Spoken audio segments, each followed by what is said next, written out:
అందరికీ నమస్కారం friends. Welcome back to my channel S S study circle. Eenadu పేపర్లో వచ్చేటువంటి ముఖ్యమైన కరెంట్ అఫైర్స్ అనేది ప్రతిరోజు కూడా మన ఛానల్లో అయితే డిస్కస్ చేస్తున్నాం. 2026 ఫిబ్రవరి 20వ తారీఖు సంబంధించినటువంటి ముఖ్యాంశాలు అయితే చూద్దాం. దీనిలో మొదటి అంశం వచ్చి దక్షిణ కొరియా మాజీ అధ్యక్షుడికి జీవిత ఖైదు. సెకండ్ వన్ వచ్చి పెరూకి 8వ అధ్యక్షుడిగా జోసి మారియా బల్కరాజు. థర్డ్ వన్ వచ్చి ఐఎన్ఎస్ విక్రాంత్ గురించి. ఫోర్త్ వన్ వచ్చి కృత్రిమ మేధకు మానవ శక్తి. వీటితో పాటు మరికొన్ని ముఖ్యాంశాలు అయితే చూద్దాం. దీనిలో మొదటి అంశం వచ్చి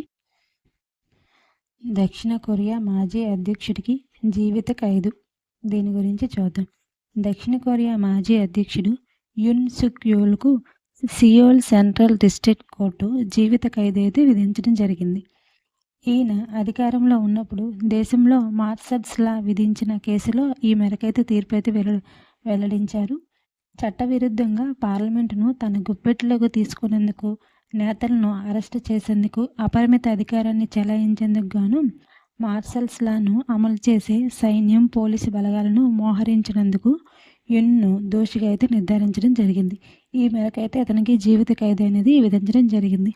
జీవిత ఖైదు పడిన మొదటి దక్షిణ కొరియా మాజీ అధ్యక్షుడు ఈయనే కావడం గమనార్హం. సో ఇంపార్టెంట్, ఇతను మొదటి వ్యక్తి, గుర్తుపెట్టుకోవాలి. నెక్స్ట్ అంశం వచ్చి దశాబ్దంలో 8వ అధ్యక్షుడిని ఎన్నుకున్నటువంటి పెరు. దీని గురించి చూద్దాం.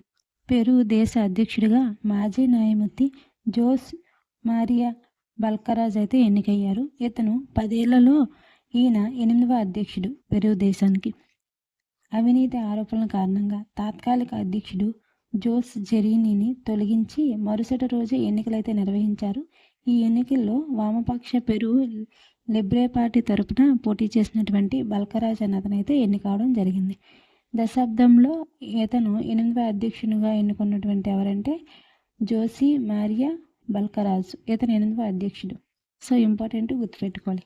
నెక్స్ట్ అంశం వచ్చి గగనయాన్లో కీలక పరీక్ష పూర్తి.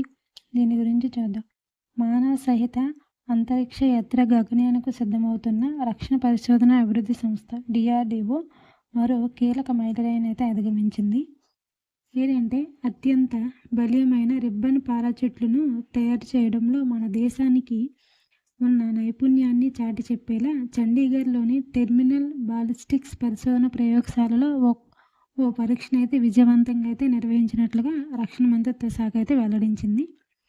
డ్రోగ్ పారాచూట్ ఎంత భారాన్ని తట్టుకుంటుందనే పరీక్షను పూర్తి చేయడము ముఖ్యమైన పరిణామాన్ని అయితే పేర్కొనడం జరిగింది. విక్రమ్ సారాభాయ్ అంతరిక్ష కేంద్రం, ఇస్రో తదితర సంస్థలు దీనిలో అయితే పాలు పంచుకుంటున్నాయని అయితే తెలపడం జరిగింది. అధిక వేగ ఏరో డైనమిక్ బాలిస్టిక్స్ మదింపులో విస్తృతంగా వాడే రైల్ ట్రాక్ రాకెట్ స్లైడ్ను ఈ ప్రయోగానికి అయితే వినియోగించినట్లుగా అయితే వివరించడం జరిగింది. సో ఇంపార్టెంట్, గుర్తుపెట్టుకోవాలి. నెక్స్ట్ అంశం వచ్చి ఐఎన్ఎస్ విక్రాంత్. దీని గురించి అయితే చూద్దాం. దీని గురించి అంతకుముందు క్లాస్లో కూడా మనం అయితే ఒకసారి డిస్కస్ చేసాం. IFR అంటే ఇంటర్నేషనల్ ఫ్లీట్ రివ్యూ ప్రత్యేక ఆకర్షణగా నిలిచినటువంటి విమాన వాహక నౌక ఐఎన్ఎస్ విక్రాంత్. అంతర్జాతీయ యుద్ధ నౌకల సమీక్షకు భారత బాహుబలిగా పేరుగాంచినటువంటి విమాన వాహక నౌక ఐఎన్ఎస్ విక్రాంత్ అనేది విశాఖ తీరానికి అయితే వచ్చింది. దీని యొక్క ఐఎన్ఎస్ విక్రాంత్ యొక్క ప్రత్యేకత గురించి అయితే చెప్పడం జరిగింది. లోపల విమానాలు భద్రపరిచే డెక్కలు, ఆయుధ సంపృప్తి, యుద్ధ సమయంలో ఎంత క్రియాశీలకంగా వ్యవహరిస్తుంది, మిసైల్స్తో శత్రువులపైన ఎలా దాడికి దిగుతుందో కూడా వివరించడం జరిగింది.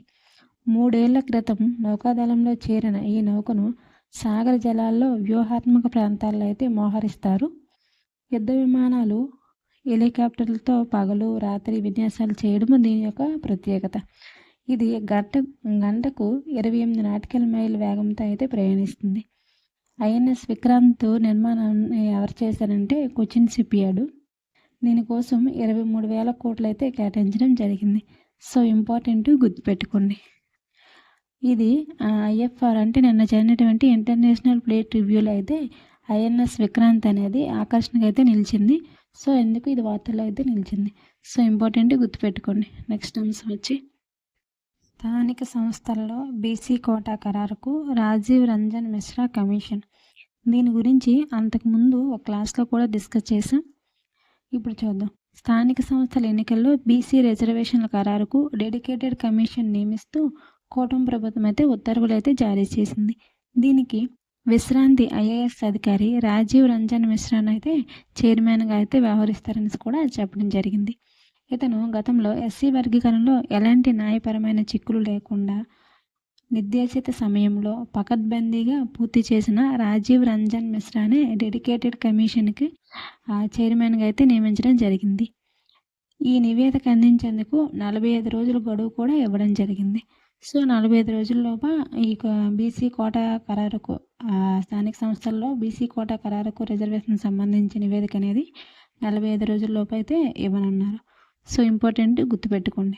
నెక్స్ట్ అంశం వచ్చి కృత్రిమ మేధకు మానవ శక్తి. దీని గురించి చూద్దాం. ఏఏ ఇంపాక్ట్ సమ్మిట్ అనేది ఢిల్లీలో జరుగుతున్నటువంటి ఈ సదస్సుకు ఫ్రాన్స్ అధ్యక్షుడు మాక్రాన్, బ్రెజిల్ అధ్యక్షుడు లులా సిల్వాతో సహా పలు దేశాధినేతలు అయితే ఈ కార్యక్రమంలో పాల్గొన్నారు. దీనిలో ప్రధాని నరేంద్ర మోడీ గారు అయితే వీరితో అయితే చర్చించారు. ఏంటంటే టెక్నాలజీ పైన మనిషి నియంత్రణ అనేది అవసరము, నైతికత విలువలు అనేవి ఎంతగానో అవసరం అనేసి, ఏఐకి ప్రజలు ముడి సరుకుగా కాకూడదనేసి, డేటా సార్వభౌమత్వాన్ని కాపాడడం ఏఐ సమ్మిట్ దేశాధినేతల ప్లేనరీలో అయితే ప్రధాని నరేంద్ర మోడీ గారు అయితే ప్రసంగించడం జరిగింది. ఈ కార్యక్రమంలో మానవ్ అనే దానికైతే ఆ అర్థం కూడా ప్రధాని నరేంద్ర మోడీ గారు అయితే చెప్పడం జరిగింది. ఇది ఇంపార్టెంట్ గుర్తుపెట్టుకోండి. ఎం అంటే నైతికత విలువల వ్యవస్థ, ఇంగ్లీష్లో మోరల్ అండ్ ఎథిక్స్ సిస్టమ్స్.